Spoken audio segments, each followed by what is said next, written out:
shu telefon qanaqa qilib bu hayotimizga bunaqa ta'siri kuchayib, hayotimizda ajralmas bir qismi bo'lib qoldi. Ba'zi bir insonlar uchun suv va havo va taomdan ham zarurroq narsa bo'lib qoldi. Tursak ham, o'tirsak ham, yonboshlasak ham shu telefon bilan bo'lib qoldik. Alloh subhanahu va taolo aytadi: "Allazina yazkurunalloha qiyaman va qu'udan va ala junubihim va yatafakkaruna fi xalqis samawati wal ard." Alloh mo'min bandalarini maqtab aytadiki, ular Allohni turganlarida ham, o'tirganlarida ham, yonboshlaganlarida ham zikr qiladiganlar, eslaydiganlardir va osmonlar va yerni yaratilishi haqida tafakkur qiladiganlardir. Alloh maqtagan bandalar tursa-yu, o'tirsa-yu, yotsa-yu, nima ish qilsa Allohni eslab, Allohni zikr qiladiganlar. Bizi holimizcha yotsak ham, tursak ham, o'tirsak ham, qo'pol qilib aytaman, uzr, tahoratga kirsak ham telefon bilan kiramiz, o'tiramiz. Oyatning davomida Alloh aytadiki: "Robbana ma xalaqta hada batila." Robbim, sen bu narsalarni bekorga yaratmading. Subhanak, seni poklaymiz.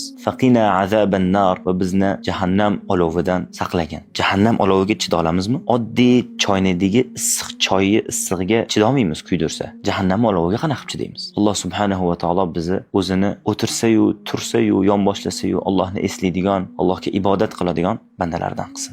Qarz haqida ko'pchilik so'radi, qarzdor kishi o'qiydigan duo bormi?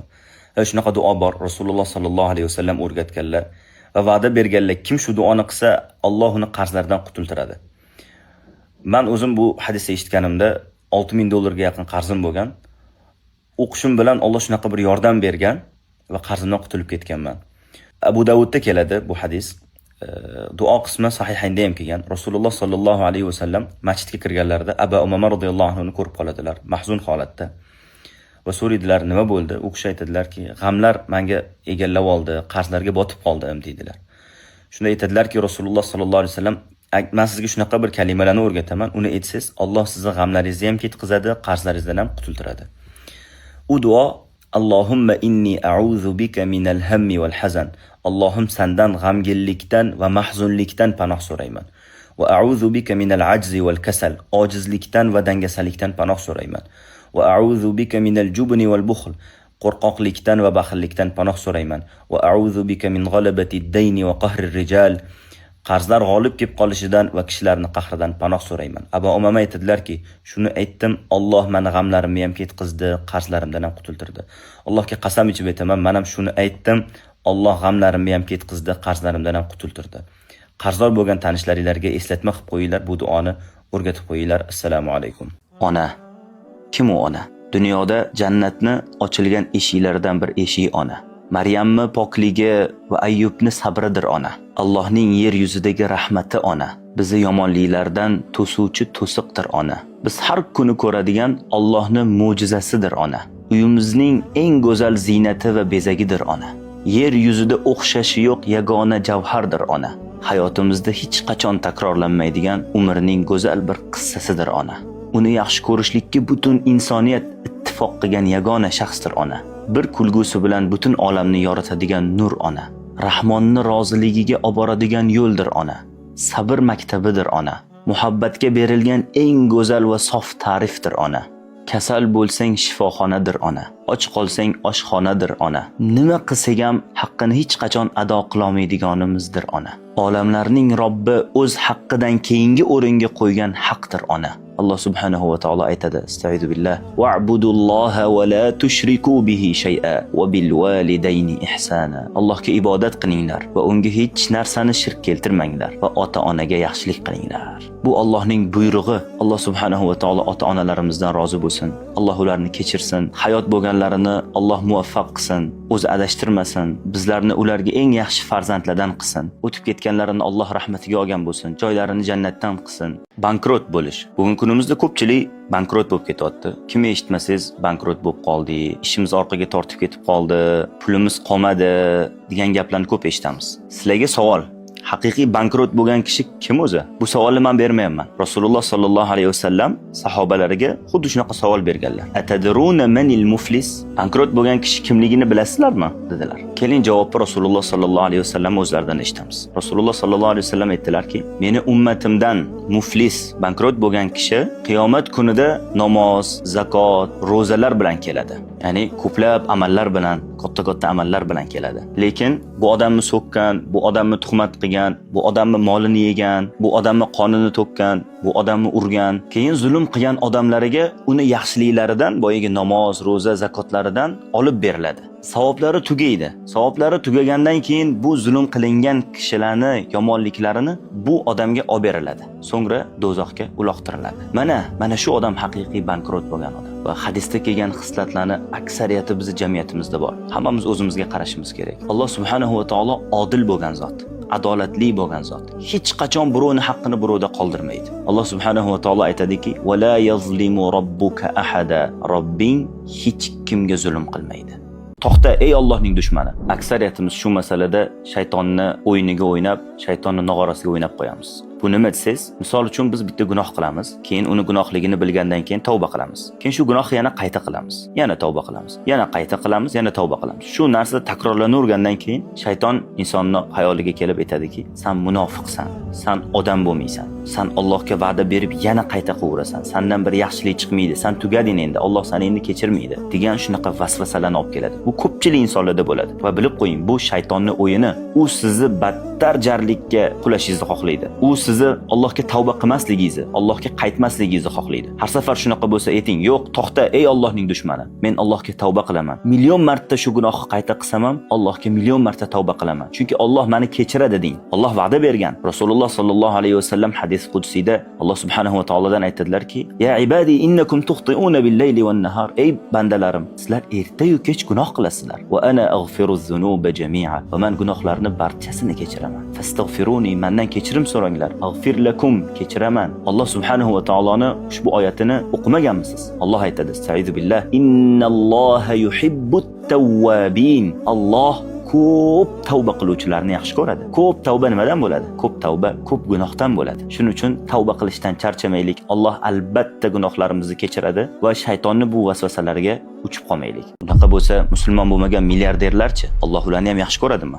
Hozirgi kunda jamiyatimizda insonlarning boyligiga qarab, buni Alloh yaxshi ko'rar ekan, bu Alloh suygan banda ekan, bo'lmasa Alloh bunga berarmidi deyshadi. Haqiqatda ham shunaqami? Unaqa bo'lsa, musulmon bo'lmagan milliarderlarchi? Alloh ularni ham yaxshi ko'radimi? Imom Tirmiziy Sahl ibn Sa'd radhiyallohu anhudan rivoyat qilgan hadisda Rasululloh sallallohu alayhi vasallam aytdilarki: "Law kanatid dunya ta'dilu 'indallohi janaha ba'udatin ma saqa kafiran minha sharbata ma'in." Agar dunyo Allohning nazdida chivinni qanotichalik ahamiyatga ega bo'lganda edi, u kofirga undan bir xo'plam suv ham bermagan bo'lardi. Biz shu ertalabdan kechgacha shu uchun yashaydigan, kerak bo'lsa shu uchun o'ladigan, butun bor yo'g'imizni shu dunyo uchun tikadigan dunyo Allohning nazdida chivinni qanotichalik ham ahamiyatga ega emas. Alloh shuning uchun oxirat diyorini ta'kidlaydi. Oxirat diyori u haqiqiy taqvodorlarning diyori. Alloh subhanahu va taolo Musa alayhisalomning tilidan aytadiki: "Estaizu billah. Ya qavmi, innama hadhihi al-hayatu ad-dunya mata' va innal akhirata hiya darul qarar." Ey qavmim, albatta bu hayoti dunyo vaqtinchalik bir matoh xolos. Oxirat ana u barqarorlik diyoridir. Gunohi bilan maqtanadigan, faxrlanadiganlar, gunohini oshkora qiladiganlar sizlarni juda ham ayanchli narsa kutyapti. Qatdan olsizlar bu jur'atni, qatdan olsizlar bu duxni. Kimga qarshi chiqasizlar? Alloh harom degan, azoblayman degan narsalarni qilib turib faxrlanishinglar qachondan beri paydo bo'ldi? Oldinlari insonlar gunoh qilsa bekitib qilardi, insonlardan uyalardi. Hozirchi bu borliqqa yaratgan, sizni yaratgan zot, sizga rizq beradigan zot bir narsani taqiqlagan bo'lsa, siz yana buni chiqib faxrlanasizmi buni qilganligingizdan? Kecha o'qildim, kecha bu qildim deb o'rtalaringiz oldida faxrlanib etasiz. Allohdan uyalmaysizmi? Alloh bekitib qo'ygan gunoh oshkor qilmang. Bilib qo'ying, sizni bu gunohingizni oshkora qilib maqtanishingiz gunohingizni o'zidan kattaroq gunoh hisoblanadi. Chunki siz bu qilayotgan ishingiz bilan mana qarab qo'yinglar, men qilyapman, hech narsa qilmayapti, qilaveringlar sizlar ham deb xuddi bu ishni reklama qilyapsiz siz. Alloh harom degan narsani pisand qilmayapsiz. Sahihaynda Abu Hurayra radhiyallohu anhudan rivoyat qilinadi. Rasululloh sallallohu alayhi vasallam aytdilar: "Kullu ummati muafa illa al-mujahirun." Ummatimning hammasi gunohini yashirsa, Alloh bekitib qo'ygan bo'lsa,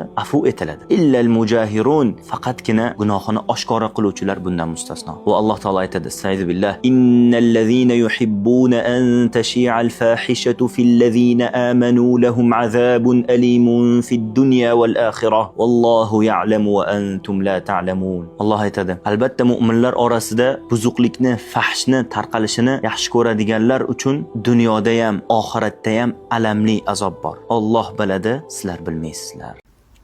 u kunda Julaybibga Rasululloh sallallohu alayhi va sallamning qo'llaridan boshqa tobut yo'q edi. Julaybib degan bir sahobiy bo'lganlar. Juda ham kambag'al, ko'rimsiz, xunuk, ko'chada ham yosh bolalar, ayollar ko'rsa o'ynashib ketadigan odam bo'lganlar. Lekin Rasululloh sallallohu alayhi vasallam u kishini yaxshi ko'rardilar. Va bir kun uylantirmoqchi bo'lib, sovchilikka boradilar. Ansorlardan birining uyiga. Qizingizga sovchi bo'lib keldim deydilar. Haligi odam xursand bo'lib ketib, bosh ustiga deydi. O'zimga emas, Julaybibga deydilar. Haligi odam Julaybib deb haligi hayron bo'ladi. Onasi bilan bir maslahat qiling bo'lmasa deydi. Onasiga kirib, Rasululloh sallallohu alayhi vasallam qizingga sovchi bo'lib kelibdilar deydi. Haligi ayol xursand bo'lib ketib, bosh ustiga deydi. O'zlariga emas, Julaybibga deydilar. Julaybib deb haligi ayol ham Julaybibga beramanmi deydilar. Rad javobini beramiz deb turishsa, qizlari pardan orqasidan aytadiki, Rasululloh sallallohu alayhi vasallamga rad qilasizlarmi deydilar. Beringlar mana deydilar. Umumiy olganda to'ylar bo'ladi. To'ydan keyin qisqa bir muddat o'tgach, Rasululloh sallallohu alayhi vasallam jangga chiqadilar. Julaybib ham birga chiqadi. Jang tugagandan keyin Rasululloh sallallohu alayhi vasallam sahobalarga kimlarni yo'qotdinglar deydilar. Ular falonchilarni deb sanashadi. Qayta so'raydilar. Kimlarni yo'qotdinglar? Oxiri hech kim qolmadi Rasululloh deyishgandan keyin u kishi aytadilarki, men Julaybibni topa olmayapman deydilar.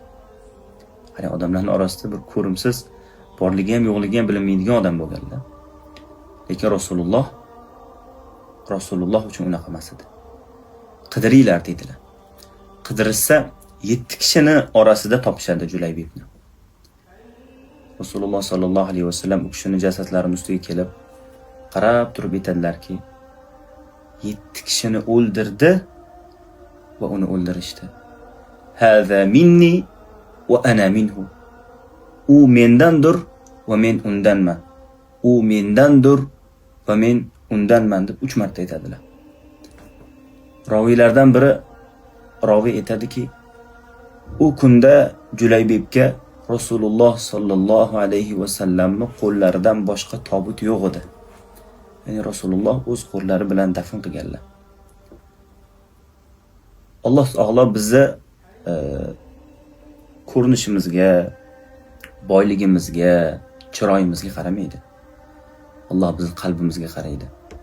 Mana shunaqa edi Julaybibning qalbi radhiyallohu anhu. Oysha onamizning bir jiyanlari bo'lgan, Urva ibn Zubayr degan. U kishidan eng ko'p hadis rivoyat qilgan kishi. Bir kun xalifa Damashqda Urva ibn Zubayrni chaqirtiradi. U kishi Madinada yashardilar. Eng kichkina o'g'illarini olib yo'lga chiqadilar.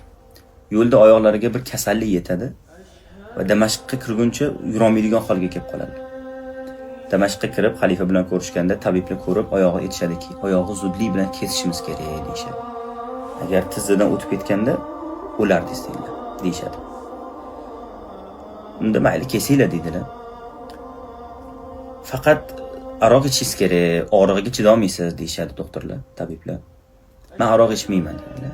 Lekin men namoz o'qiyman, namoz boshlaganimda oyog'imni kesaveringlar dedilar. Xushuni qarang. Namozda ular shu darajada namozdagi xushu bo'lardiki, og'riqni sezishmas edi. Namozni boshlaganlarida oyoqlarini kesishni boshlashdi. Xalifa Valid ibn Abdul Malik bo'lgan o'sha paytda. O'sha aytganki, men shayxning ovozini eshitmadim. Oyoq kesilib tog'oraga otilganda, keyin yog'i kuydirilgandagi hididan bildim men oyoq kesilib bo'lganini deydi. Shu darajadagi xushur bo'lgan. Umumiy olganda oyoqlaridan ayrildilar. Xuddi o'sha kunning o'zida eng kichkina farzandlari ham vafot etadi. Har xil rivoyatlar bor. Ot bosib ketgan deyshadi. Ko'zlarini ochganlarida oyoqlariga qarab aytadilarki, guvoh bo'linglar, men bu oyoq bilan biron marta gunohga yurmadim dedilar. Keyin o'g'illarini vafot etganini xabarini berishadi. Bir kunda inson yo'liqishi mumkin bo'lgan ikkita eng og'ir musibat. Birinchisi oyog'idan ayrilishi, ikkinchisi farzandidan ayrilishi. o'g'illaridan ayrilganlarini xabarini aytganda u kishiga aytadilarki, Allohim 4 ta farzand berdi, birini oldi, 3-ni menga qoldirdi deydilar. Alloh menga 4 tarafimni berdi, birini oldi, 3-ni menga qoldirdi deb Allohumma lakal hamd deydilar. Allohim senga hamd bo'lsin deydilar. Ulardagi iymonga qarang. Alloh nima qoldirganiga qarashyapti. Chunki ular bilishardi, ular ham, ulardagi bor narsa ham Allohning mulki. Allohniki u hamma narsa. Alloh xohlaganini qoldiradi. Ular Alloh nima olganiga emas, Alloh nima qoldirganiga qarashardi. Mana shu iymon, mana shu ixlos hisoblanadi.